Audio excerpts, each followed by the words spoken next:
उत्तर प्रदेशातील पिलीभीतमध्ये एक दुचाकीस्वार वाघाच्या हल्ल्यातून बचावला आहे। सध्या व्हिडिओ नक्की काय तो पुढे बघा आणि चॅनलवरती नवीन असाल तर जरूर सबस्क्राइब करा।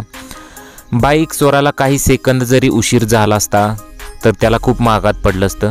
दुचाकीस्वाराने कशीबशी दुचाकी मागे ढकलली आणि वाघानेही त्याच्याकडे पाहिलं आणि रस्त्यावरून जंगलाच्या दिशेने निघाला। या दरम्यान रस्त्यावर उभे असलेल्या व्यक्तीने आपल्या मोबाईल कॅमेऱ्यात सर्व काही रेकॉर्ड केलं। या संपूर्ण प्रकरणाचा व्हिडिओ सध्या सोशल मीडियावरती चांगलाच व्हायरल होत आहे। कार चालकाने आधीच आपली गाडी थांबवली होती, त्याचा मोबाईल काढला होता आणि तो आपल्या कॅमेऱ्याने रेकॉर्ड करायला सुरुवात केली होती।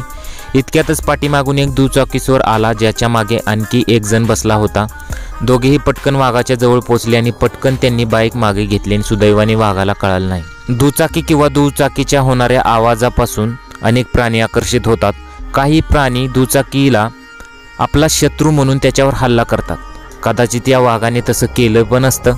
सध्या हा व्हिडिओ सोशल मीडियावरती चांगलाच व्हायरल होत आहे।